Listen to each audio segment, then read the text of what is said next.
মেয়ের বউ মূলত আমার সাথে প্রেমের সম্পর্ক করছে। পরকীয়ার জেরে হাতে নাতে ধরা পাবনা কাশীনাথপুর এর দিনমজুরের স্ত্রী শাপলা খাতুন।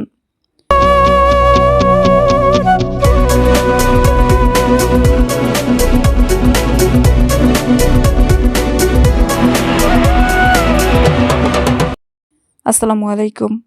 এডিপি বাংলার সংবাদে সবাইকে স্বাগত জানাচ্ছি। আমি সুমা আহমেদ। নিজস্ব প্রতিবেদকের পাঠানো তথ্যচিত্রে দেখুন বিস্তারিত। পাবনা জেলার সাঁথিয়া উপজেলার কাশীনাথপুর নতুন পাড়ার রুহুল আমিনের স্ত্রী শাপলা খাতুন একই এলাকার মোহাম্মদ আবু হোসেনের ছেলে মোহাম্মদ মিজানুর রহমান দীর্ঘ 4 বছরের প্রেমের সম্পর্ক চলে একই গ্রামের রুহুল আমিনের স্ত্রী শাপলার সাথে। শাপলা খাতুন জানান, দীর্ঘ 4 বছর সম্পর্ক চলাকালীন সময় তাদের মধ্যে একাধিকবার শারীরিক সম্পর্ক হয়েছে।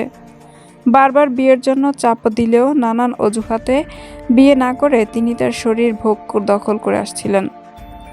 আজ রাত হঠাৎ করেই শারীরিক সম্পর্ক করার জন্য মিজানুর রহমান রুহুল আমিন বাড়িতে না থাকায় তার বাড়িতে এসে তার স্ত্রীর সাথে শারীরিক সম্পর্ক করার জন্য লিপ্ত হয়।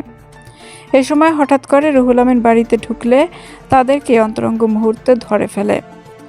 দস্তাদস্তির এক পর্যায়ে মিজানুর রহমান দৌড়ে পালিয়ে যায়। এমত অবস্থায় শাপলা খাতুনকে বাড়ি থেকে বের করে দিলে বর্তমানে মিজানুর রহমানের বাড়িতে বিয়ের দাবিতে অনশন করছে। শেষ খবর পাওয়া পর্যন্ত ওই এলাকার স্থানীয়রা বলেন, আমরা দীর্ঘদিন লক্ষ্য করেছি শাপলা খাতুন এবং মিজানুর রহমান এর মধ্যে তাদের একটি সম্পর্ক রয়েছে। তবে আমরা এ বিষয়ে অনেকবার হাতে নাতে ধরার চেষ্টা করেও ব্যর্থ হয়েছিলাম। আজ আমরা সবাই হাতে নাতে ধরেছি এবং আমরা চাই এদের বিরুদ্ধে আইনগত ব্যবস্থা নেওয়া হোক। মূলত আমার সাথে প্রেমের সম্পর্ক করছে মিজান 2022 সাল থেকে। 4 বছরকার সম্পর্ক আমার। ওর বাবার নাম আবু হোসেন শুনলা। ওর সাথে আমার প্রেমের সম্পর্ক অনেকদিনকার। ওর সাথে আমার শারীরিক সম্পর্ক হয়েছে, কিন্তু আমার বিয়ের আশ্বাস দিয়ে আমাকে বিয়ে করেনি। আমাদের বাসায় গেছিল, বাসায় যাওয়ার পর ওখানে দস্তাবেজ হওয়ার পরে ওখান থেকে ওকে আসছে। আমি ওর বাসায় আসছি, আসার পরে ওকে আমি পাইনি। ও ভালো তো রাত 3টার দিকে আমার সাথে কথা হয়েছে, বলছে আমি আসবো, কিন্তু আর আসেনি। আমি এটা সুস্থ বিচার চাচ্ছি, যেহেতু আমার সংসার ভাঙছে। আমি মূলত ওর সাথেই সংসার করতে চাই। আমার একটা মেয়ে আছে, 6 বছর 9 মাস চলতেছে। আমার সংসার যেহেতু ভাঙছে, তাহলে আমি ওর সাথেই সংসার করতে চাই, আমি ওর সাথেই থাকতে চাই। আমি এখানে মূলত আসছি, ও আমার বিয়ে করার আশ্বাস দিয়ে এখানে নিয়ে আসছে।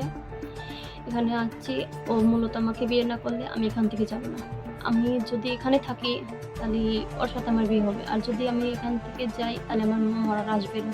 তাছাড়া আমি এখান থেকে যাব না। বিষয়ে অনেকদিন ধরে এইসব কাহিনী হচ্ছে, তারপরে অনেকবার সতর্ক করে দেওয়া হয়েছে।